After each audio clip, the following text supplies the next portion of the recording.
Well, just before the break, I was talking to Miami Mayor Francis Suarez, one of the many GOP hopefuls that are campaigning in Iowa today. Well, my next guest is a lesser-known candidate, Ryan Binkley. He joined the race back in April, selling a very different message than his opponents. And also, unlike others in the field, his first shot at politics is his current bid for the White House.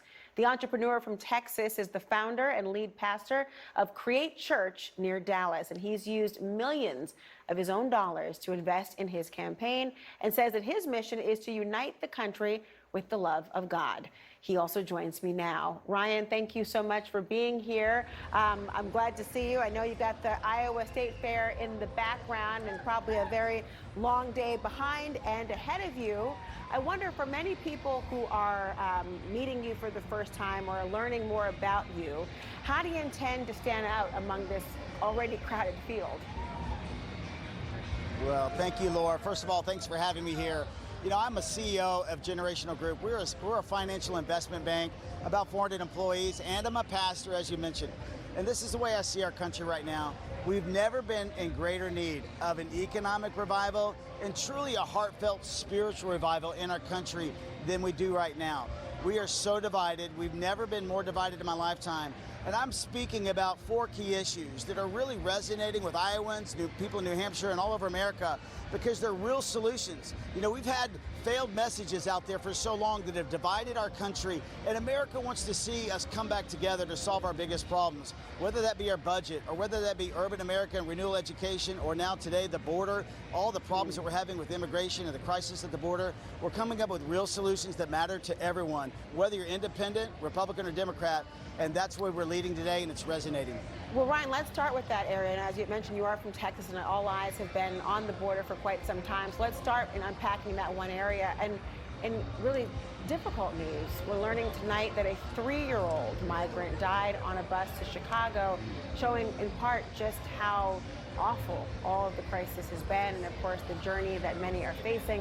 I know you're taking a very different approach than most hardliner Republicans when it comes to immigration and the border. What is your policy position?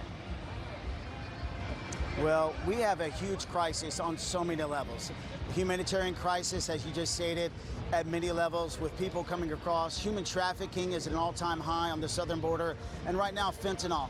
For all the moms out there, fentanyl is the #1 killer of youth, people age 18 to 45. 200 to 300 young people are dying a day. And this is what I'm telling America. It's time that Republicans and Democrats get together now and fix this border crisis issue once and for all. We launched a bipartisan thought process 2 months ago when we launched, and then I found Congresswoman Maria Salazar's Dignity Act, which is an incredible act, and we are supporting it 100%. And here's why.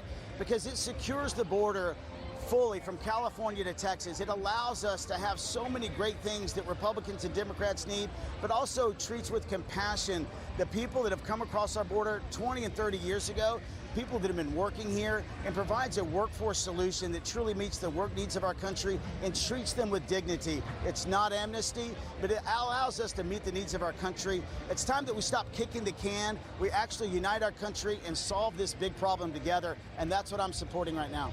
I want to ask you about a conversation I've recently had. This was with the Christianity Today editor Russell Moore, who is an evangelical, and he was warning that Christianity itself is in crisis, and saying also that evangelicals at times are viewing Jesus' preachiness as, quote, or liberal. Listen to this soundbite for a second, if you can respond.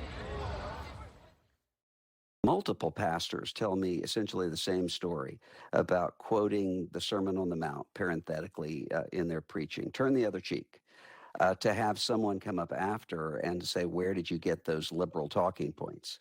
And what was alarming to me is that in most of these scenarios, when the pastor would say, I'm literally quoting Jesus Christ, the response would not be, I apologize. The response would be, yes, but that doesn't work anymore. That's weak. Now, you are the founder and lead pastor of Create Church in Texas. Do you agree with what Moore had to say? Are you seeing this among your own congregants or people you're speaking with, that there is this now association with the preachings and the teachings of Jesus? Well, I will just say this. First and foremost, the teachings of Jesus are accurate and they are not weak. And if they are weak, then count me in that weakness. Jesus had the best truth for us all. He's the way, the truth, and the life. And you know what his main message was? For us to love our neighbor. And this is what we have to do today. We have to end this division that we've been so long. You know, America has never been at this place like we are in my lifetime, where we're so divided to really we want to see the other party fail. And we are at such a place, and it's going to take leadership to speak to this. And as president, that's what I will do first and foremost. Tell America, let's be Americans first. After all, as Christians, we should believe this. We all come from the same Father. So that regardless of whether we're right on the left or Democrat or Republican or independent, which 49% of America is independent now, we need to see each other as the same family and treat each other that way. And when we do, we'll have the culture of our country back. It's time for us to lead again. Lead with integrity, lead with truth, lead with love to solve our crisis problems. Connect to the poor, connect to the young. This is about the next generation, and they're tired of seeing us fight like this. All over Iowa today, we're talking to young people, and I'm telling them, I'm in this race for you. It's for the next generation, and they want to see this type of change. So Jesus had the right words, and we need to stick by them. As you well know, of course, we have no official religion in this country, and this country contains many religions, quite broad. Does your message, and will it resonate with those who do not believe in Christianity or do not follow the teachings of Jesus Christ? Absolutely. You know, I really believe this, that Jesus' main message was to love your neighbor. And regardless if you have faith in Christ or no faith at all, or regardless of what religion, I love this concept that I think we could all agree when we see the most hurting in society, those that are poor, many times the immigrant, those that are elderly, and those that are in the most need, we need to be connecting to them. That's the main message I believe that I want to share. That's the main message I believe Jesus shared. And so I think regardless of your faith, I think we can all agree this. We need to have more love. We need to love the hurting more in our country. And that, I believe all of us should be able to agree with that. Ryan Binkley, nice speaking with you tonight. Thank you so much. It's so great to be with you, Laura. Thank you very much. God bless and have a great evening. Thank you. Up next, everyone.